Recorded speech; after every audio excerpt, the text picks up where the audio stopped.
안녕하세요, 마망지입니다. 요즘에 날씨가 진짜 춥지 않나요? 그래도 몸은 추워도 마음은 추울 수 없기 때문에 오늘은 추운 연말에 마음을 포근하고 따뜻하게 데워주고 또 편안하게 읽을 수 있는 책 5권을 추천해 드리려고 합니다. 그럼 한 권씩 소개해 볼게요. 네, 첫 번째 작품은 켄트 하르프의 밤의 우리 영혼은 입니다. 미국 소설이고요. 이야기는 이렇게 시작합니다. 콜로라도의 한 작은 마을. 각자 아내 그리고 남편과 사별한 에디 무어와 루이스 워터스가 있습니다. 이들은 이 마을에서 함께 오래 살아온 이웃이었어요. 그런데 어느 날 에디가 루이스를 찾아가 한 가지 제안을 합니다. 밤을 함께 보내자고요. 연애나 육체적인 관계가 아닌 말 그대로 밤의 시간을 혼자가 아닌 둘이서 함께 보내자고요. 옆에 사람을 두고 잠들어 보자고요. 그렇게 둘은 에디의 집에서 함께 밤을 보내기 시작합니다. 침대에 누워 도란도란 대화도 나누고요. 더 이상 고독하고 긴 밤이 아닌 즐겁고 따뜻한 밤이 되었습니다. 그러다 점점 밤뿐만 아니라 낮 시간도 함께 보내며 서로의 온기를 나누게 됩니다. 이 두 사람은 자식들도 모두 출가시킨 후 작은 마을에서 혼자 살아가는 노인이었어요. 어제나 오늘이나 비슷비슷한 하루를 보내면서 외롭기는 해도 그러려니 하고 계속해서 같은 날들을 반복해 왔을 두 사람이 함께 시간을 보내기 시작하면서 삶의 환기와 온기를 갖게 되는 그런 이야기죠. 그리고 누군가 옆에 있음으로 인해 변해가는 일련의 과정들이 많은 깨달음을 주기도 하고요. 좋은 의미로 신경 쓰이는 누군가가 있다는 것, 설레는 일을 기다린다는 것이 얼마나 소중한지, 또 나이가 들어서 늙는 게 아니라 설레는 일이 점점 줄어들기 때문에 마음이 늙어가는 것은 아닌지 생각해 보게 되더라고요. 이 책은 독자의 마음을 잔잔하고 은은하게 데워주고 또 다 읽고 나면 마음이 정말 훈훈해져요. 또 넷플릭스에 동명의 영화도 있거든요. 영화도 색감이나 분위기가 되게 따뜻하고 소설의 내용을 굉장히 잘 옮겼거든요. 그래서 따뜻한 이불 속에서 편안하게 보기 좋은 소설이자 영화였습니다. 정말 추천합니다. 다음은 오가와 이토의 마리카의 장갑입니다. 이 책은 작가가 라트비아 여행 경험을 바탕으로 쓴 동화 같은 소설입니다. 어느 추운 겨울날 아침 마리카가 첫 울음을 터뜨립니다. 그리고 할머니는 곧바로 작은 엄지장갑을 뜨기 시작하는데요. 이곳은 겨울이 매우 추워서 엄지장갑 없이는 살 수 없거든요. 그래서 이곳 르프마이제 공화국 사람이라면 누구나 마음에 꼭 드는 엄지장갑을 갖고 있어요. 그렇게 시간이 흘러 건강하게 성장한 마리카는 야니스라는 한 남자를 사랑하게 되고 그를 위해 정성스럽게 엄지장갑을 떠서 선물합니다. 엄지장갑을 떠준다는 것은 직접 손을 잡아줄 수 없어서 손의 온기를 대신 전한다는 의미거든요. 이후 그에게 프로포즈를 받게 되고 두 사람은 결혼을 하게 됩니다. 하지만 행복한 시간도 잠시 얼음 제국의 나라를 빼앗기면서 남편과 생이별을 하게 됩니다. 그래도 꿋꿋하게 살아내며 그가 건강하게 돌아오기를 바라는 마음으로 부지런히 엄지장갑을 뗍니다.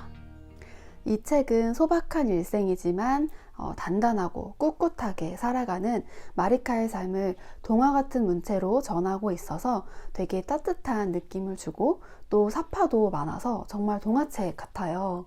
그리고 또 노래와 춤, 축제, 엄지장갑과 같은 전통 문화와 또 소박한 음식 문화, 숲과 호수로 둘러싸인 마을의 풍경이라든지 또 함께 나누기 좋아하고 상냥한 사람들의 모습 자체만으로도 정말 훈훈한 분위기를 물씬 풍기는 이야기입니다. 또 힘들 때일수록 더 활짝 웃는 마리카를 비롯해서 이 나라 사람들의 모습을 보고 있으면 뭔가 용기도 얻게 되고 행복이란 게 멀리에만 있는 건 아니라는 생각에 저절로 미소가 지어지더라고요. 그리고 이 책의 맨 마지막에는 작가의 라트비아 여행에 대한 짧은 에세이도 사파와 함께 실려 있는데 그 부분도 되게 재미있었어요. 마리카의 장갑은 엄지장갑을 낀 것처럼 뭔가 포근포근한 느낌을 주는 기분 좋은 동화 같은 이야기였습니다. 다음은 은모든 작가의 선물이 있어입니다. 이 책은 연말과 크리스마스를 배경으로 한 짧은 소설집이고 이번 달에 발표된 따끈따끈한 신간입니다. 총 17편의 작품이 실려 있어요. 작품 중에는 지치고 고된 일상 속에서 타인의 보살핌에 위로받는 사람들의 평범한 이야기도 있고 시간의 문을 여는 타임슬립물도 있어요. 또 어떤 작품에서는 충청도 출신의 중년 여성이 특수요원 스파이로 등장하기도 합니다. 그리고 또 한 작품에서는 재미있게도 은모든 작가님이 직접 등장하는데 작가를 대상으로 활동하는 한 조직에게 열린 결말을 닫도록 압박당하기도 하죠. 또 이성과 동성 간의 사랑을 다룬 이야기도 있고 또 천사들이 한 해에 자신들의 성과에 대해서 되짚어보는 회식 자리로 이 책이 마무리됩니다. 이 책은 호흡이 짧고 개성 강한 다양한 캐릭터가 등장해서 지루하지 않고 재미있게 읽을 수 있었고요. 또 몇 작품에서는 등장인물이 이어지기 때문에 왠지 더 재미있었던 것 같아요. 별개의 작품이지만 이야기가 이어지는 느낌이라서 그랬던 것 같아요. 그리고 짧은 단편이라서 이야기가 중간에 뚝 끊긴다고 생각할 수도 있지만 그 너머를 나만의 상상으로 채우는 재미를 느낄 수도 있습니다. 또 몇 작품에서는 짤막한 비하인드 스토리가 덧붙여 있어서 색다른 재미를 주기도 합니다. 그리고 제가 이 책에서 가장 좋아하는 문장, 그리고 이 책을 굉장히 잘 표현했다라고 하는 한 문장을 한번 읽어볼게요. 나는 한 가지 당연한 사실을 깨달을 수 있었다. 그것은 이 세상에서 해가 저무는 모습과 가장 닮은 풍경이 있다면 다름 아닌 해가 떠오르는 모습이라는 사실이었다. 이 책에 실린 작품들은 팬데믹 속에 쓰여서 그런지 우리 잘 버티고 견뎌왔고 또 앞으로 계속해서 잘 살 수 있으리라는 어떤 위로와 응원이 담긴 것 같아요. 저는 그 마음을 방금 읽어드린 그 문장을 통해서 느낄 수 있었고요. 뭔가 변함없이 우리는 또 그렇게 떠오르게 될 거라는 그런 마음을 느낄 수 있었어요. 이 책은 정말 다양한 이야기를 담고 있고 재미와 위트 그리고 뭔가 위로와 공감을 담은 책이니까 한 번쯤 읽어보시면 좋을 것 같아요. 그 다음 책으로는 김유경 작가의 생활의 계절입니다. 이 책은 제목처럼 봄, 여름, 가을, 겨울 각 계절의 생활을 담은 에세이예요. 뭔가 저는 좀 추위를 많이 타서 그런지 겨울에는 다른 3계절을 모두 그리워하게 되는 것 같아요. 그리고 한 해가 바뀌는 시기이기 때문에 앞으로 다가올 계절을 기대하는 것도 있고요. 그래서 각 계절이 뚜렷하게 나타나고 소박한 매력이 있는 이 책을 겨울에 읽은 게 참 좋게 느껴지더라고요. 또 여기에 실린 글들이 짤막해서 쉬엄쉬엄 읽기에도 좋고요. 작가님이 보낸 일상이 그리고 그것을 표현하는 문체가 소소하고 따뜻해서 읽다 보면 마음이 되게 편안해지고 기분이 좋아지더라고요. 마치 뭔가 일기를 보는 것 같은 편안한 문장들이었거든요. 그리고 이 글을 따라서 봄, 여름, 가을, 겨울을 보내고 다시 봄이 되었을 때에는 그렇지, 삶은 결국 흘러가고 봄은 다시 오지. 진짜 못 견디게 춥고 힘들어도 결국 이 또한 지나가고 봄은 다시 찾아오지 라는 뭔가 잠잠한 위로가 느껴지더라고요. 그리고 이 책에서도 제가 가장 좋아하는 문장을 하나 소개해 볼게요. 이 책의 맨 마지막 문장인데요. 지금은 흑백 영화의 한 장면처럼 흐릿하지만 급속도로 휘몰아치며 발목을 잡던 절망의 구렁텅이도 결국엔 삶이라는 흙으로 평평해지지 않았느냐고. 삶은 계속될 것이므로. 좀 팍팍하고 딱딱했던 마음이 누그러지는 그런 문장이었던 것 같아요. 이렇게 편안하고 따뜻한 글을 통해 위로받고 싶다면 이 책을 추천합니다. 마지막으로 찰리 앤 홈버그의 시어니트윌과 종이심장입니다. 이것은 시어니트윌과 마법 시리즈의 1편인데요. 이 시리즈는 총 3부작이고 외전 1편까지 있습니다. 디즈니 플러스에서 영화화가 확정되었다고 하는데요. 뭔가 연말에는 해리포터와 같은 판타지 영화를 봤던 기억이 강렬해서 그런지 전 연말에 뭔가 판타지물이 땡기더라고요. 그래서 이 책을 읽게 되었습니다. 이 책의 주인공 시어니 트윌은 테기스 프레프 마법학교의 최우수 졸업생입니다. 원래는 금속 마법사가 되고 싶었는데 종이 마법사의 수가 적다는 이유로 종이 마법에 배정되었어요.